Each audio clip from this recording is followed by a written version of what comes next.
Welcome to Crack It. Today, in this video, we are going to discuss a very important interview question, which is nothing but differences between the REST API and using GraphQLs in your application, and when to use RESTful web services and when to use GraphQL web services. Let's discuss this in detail in this video. If you want a separate video for GraphQL, just let me know in the comment section. I will cover a detailed video on why do we need GraphQL, when to use GraphQL, why GraphQL came into picture, I'll explain everything in detail along with an example. So that I will do. If you need it, just let me know in the comment section. In this video, we are going to, I assume you know what GraphQL is. So we are going to discuss mainly on the differences between the REST API and the GraphQLs. So let's assume I have a use case wherein I have three services. One to retrieve the users based on an ID, and the other is to retrieve the orders based on the user ID, and the third one is to retrieve the products based on the order ID. So if this is what let's assume I have a use case like that. So from the front end, if I am using the RESTful web services, how will the users call it?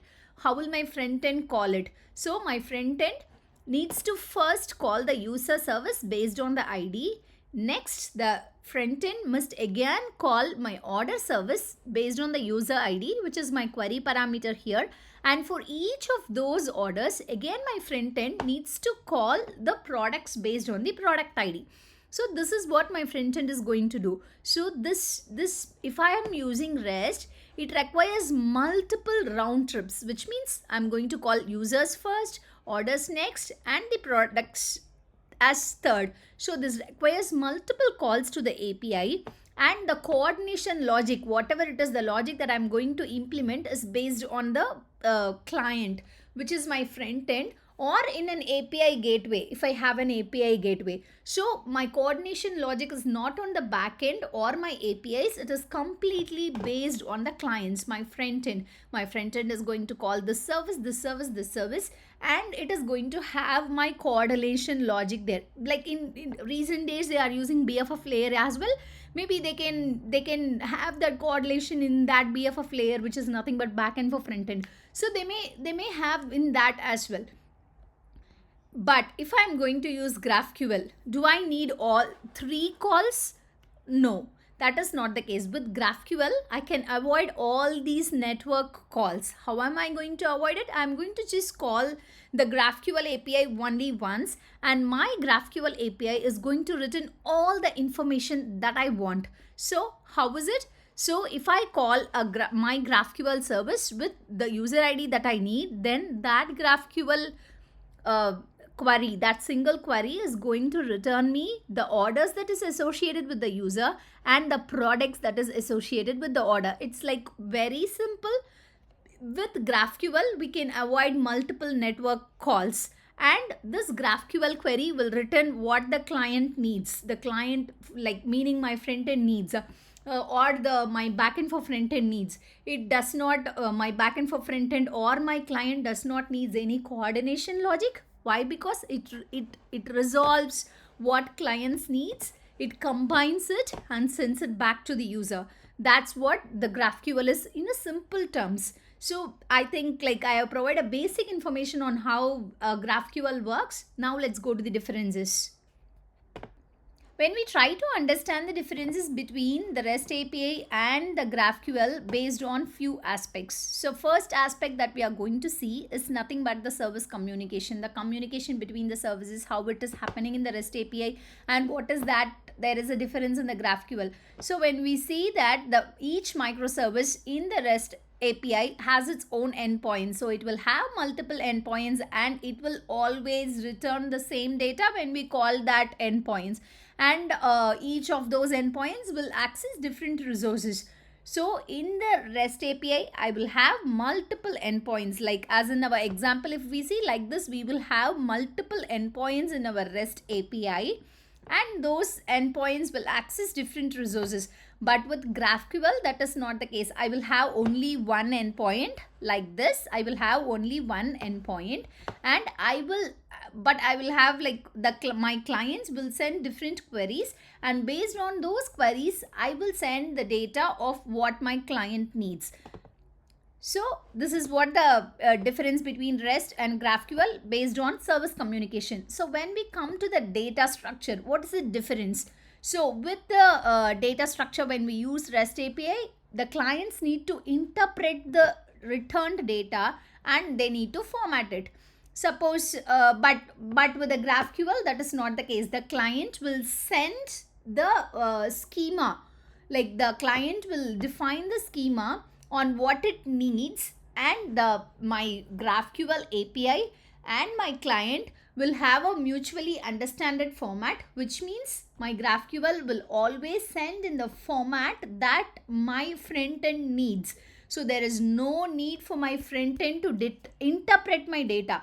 So GraphQL, that uses a strong type system by defining the schema, which like the schema, it will not define by its own. It will have a mutual understanding with the client.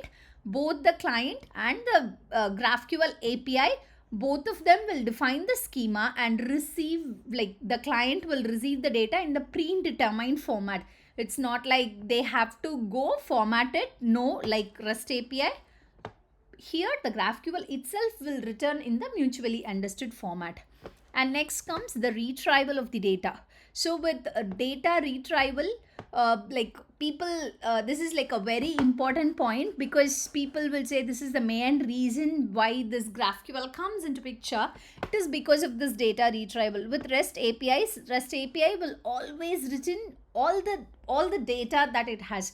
Meaning, if I define a DTO or a record, all the information, all those data types which in all I defined in my response DTO, all will be returned to my client. So which means it returns fixed structure leading to overfetching or underfetching. Maybe my client needs two more information which is not present in my response. So for that, it has to do one more API call. It has, maybe my REST API returns like over information which my UI doesn't need at all may happen in this REST API. So this overfetching, meaning sending unwanted fields to the UI which it doesn't needs. Underfetching, meaning UI needs few fields but I am not sending it. For that, my UI is going to call one more API that is called as underfetching. And with the GraphQL, that is not the case. It allows clients to specify exactly what data they need. So like the clients can specify, like define a schema and tell what exactly they need, and this GraphQL will return only those precise data in a single request, which means we are eliminating the overfetching and we are eliminating the underfetching as well. So with GraphQL, we are sending only the data, like only the data which UI needs. No extra data, no less data. So this is the main benefit of GraphQL. And next comes the client request, and this is like an important thing as well. So next comes the client request. So as we discussed earlier, for a single thing as well, my clients may need to call multiple API calls to different services, but with GraphQL, that is not the case. Like this is nothing but multiple calls to the different services, but here it is not the case. With the GraphQL, there will be only one query. Client sends one request and the gateway resolves the subqueries and returns whatever information my client needs. Next is based on the real-time data. So REST API does not have any built-in support for the real-time updates. It often requires some additional techniques like long polling or SSE, which is nothing but the server-side events. So REST doesn't have any built-in support for real-time updates. So if you need a specific like separate video for long polling or SSEs, just let me know in the comment section. I will cover it. And next, but with the GraphQL, that is not the case. It has a built-in support for the real-time updates. through subscriptions which maintain a persistent connection to the server. The connection to the server is like persistent, it will be forever and ever if you have subscriptions. So this GraphQL has a built-in support for the real-time updates. So if you're developing an application which requires a real-time updates, then you should use GraphQL rather than REST API. And next comes the error handling. So as we all know, REST APIs use HTTP status codes for its error handling, mainly the like 202, 201, whatever it is, 400, 401. So the REST APIs mainly is based on, the error handling is mainly based on the HTTP status codes. But with GraphQL, it is less tied to the HTTP status codes. It will return the unified error object in its response. So it's like it is less tied to the HTTP status codes. Next, the main difference is the HTTP methods. With REST API, we have multiple HTTP methods: get for retrieval, post to create, put to update the whole object, patch to update the like less fields, and delete to delete any entry. So we have like multiple HTTP methods with REST API, but GraphQL, that is not the case. Usually the client requests as post HTTP request only with query or mutation details in its request body. So that is how the GraphQL is. It's like not having multiple, all are like post HTTP request. For retrieval will use query, and for the post will use mutations. And next comes the caching. So caching goes well hand in hand with the REST API.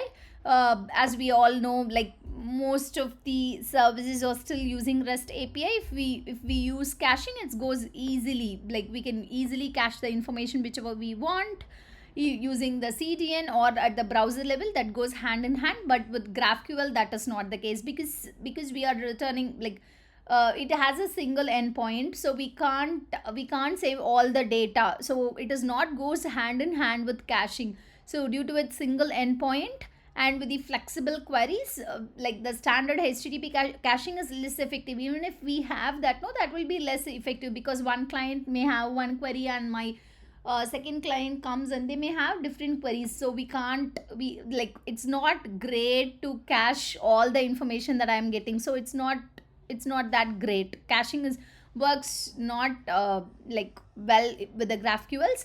And next we are going to see this client side control. So who's having more client side control with REST APIs? That is like very less flexibility, because rests are stateless. So clients have less flexibility in querying the data. And as we discussed earlier, if it needs, like for overfetching or underfetching may happen, and if it is underfetching, it needs to make multiple requests to get all the related data it wants. But with GraphQL, that is not the case. As we discussed earlier, the client and the GraphQL APIs that we are developing, like they both will define a schema. So my GraphQL API will always return a mutually agreeable response only. So clients have more control and flexibility, allowing them to combine multiple queries into a single request. So with client side control, GraphQL has more control and flexibility when compared to REST API. And when it comes to versioning, we like REST API needs versioning for the breaking changes, but GraphQL, it is not the case. Versioning is not it like very less versioning, and we can evolve it by deprecating the fields which we don't want. And when it comes to data aggregation, so for the data aggregation, as we discussed in our first point, it requires a API gateway or BFF to stitch responses from the multiple services. But with GraphQL, that is not the case. It natively, like in the GraphQL API itself, it aggregates the data via the resolvers. And when it comes to, sorry, I missed this, when it comes to introspection, GraphQL supports introspection really well, because it allows it allows the clients to easily retrieve details about the schema. So it is very easy to retrieve the details about the schema whichever it wants. So for documentation purpose and queries, it supports introspection. GraphQL supports introspection, but with REST API it doesn't have any built-in support for introspection. And next comes the schema management. Yes, with the REST APIs we do have like Open API or a Swagger schema, and but with GraphQL, schema stitching or federation is used to merge schemas. So that schema that it has itself will, like, it's not a separate thing like OpenAPI or Swagger schema, but with GraphQL it is schema stitching or federation, and that is used to merge the schemas as well. And next, when it comes to tooling, we can use OpenAPI for Swaggers, Swagger for Swaggers, and Postman to retrieve like Postman.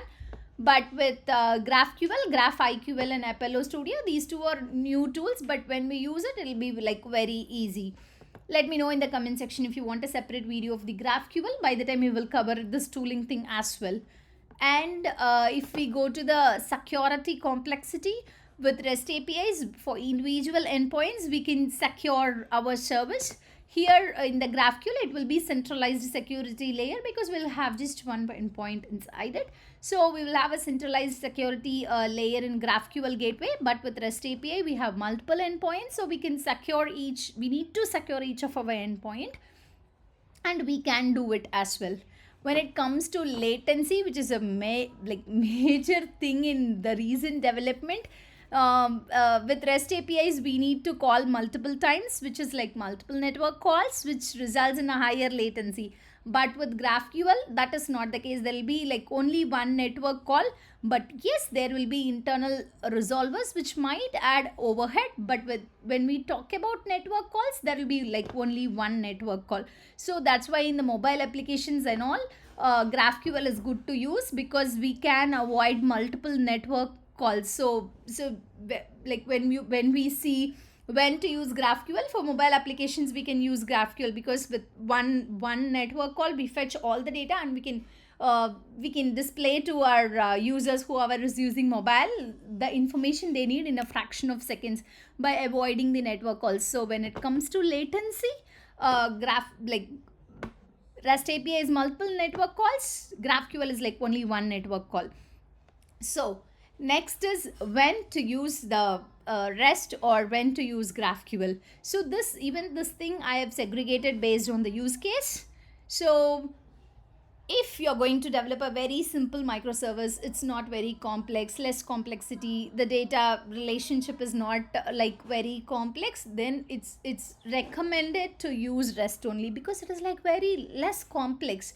It is very easy to use REST, and we are moving from REST to GraphQL. We know what REST is, so it's very recommended. If you're going for a simple microservices with less complexity, just use REST. But you have a complex data relationships, then you have to use GraphQL, because with REST you have to implement many services. But with GraphQL, that is not the case. We are going to implement a single endpoint which is going to return all the complex data that my client needs. So if you have a complex data relationships, then you have to use GraphQL. Next is strong caching needs. So if you want to cache anything in your application, then if you have a caching needs in your application, then REST is the best and not the GraphQL, because that we discussed earlier itself. Why? Yeah, with if you have strong caching needs in your application, then you have to use REST. Next is like if you have multiple front-end clients with varying data needs. So in that case, we will go with GraphQL. So I have multiple clients, like one needs data in one schema and the other needs data in a different schema. Maybe I can say it as my client 1 needs 4 fields, my client 2 needs 6 fields, my client 3 needs just 2 fields. If I have like these multiple front-end clients with varying data needs, then GraphQL is the best, because with REST, if we see, we need to develop 3 endpoints for the use case I just said. So GraphQL is the best. And for the same thing, rapid front-end orientation, which is best, GraphQL is the best. And if you have already REST-based services, but you have a complex data relationships coming in, can you use GraphQL? Of course, yes. You can add GraphQL as your segregation layer, starting with the REST services. That you can do. Next is like as this thing as well, I have told when I discussed about the previous slide itself. When you have a mobile application where minimizing requests and data fetching is crucial, you have to go with GraphQL. It is because in mobile, when we are using mobile applications, we expect it to work as fast as it can. So in those kind of scenarios, when we just call only once, my server get all the information I need, and I can display it in a fraction of seconds. But with REST, I have to call multiple times, which increases the latency. So with mobile applications, we will go for the GraphQL. And if suppose my application requires real-time updates, like I'm developing a chat application, or I'm developing a live dashboard, then which is good, then GraphQL is good, because it has an inbuilt what is it, inbuilt I forgot the term. Yeah, it has an built-in support for real-time updates, which is through subscriptions. So GraphQL is best when my application needs real-time updates. So this is with the differences between the GraphQL and the REST APIs, and on when to use the REST APIs and when to use the GraphQLs. So finally, thanks for watching Crack It. Please do like, share, comment, and subscribe for updates. If you need any specific topic which needs to be just discussed, just let me know in the comment section. I will cover it. Thanks again for watching Crack It.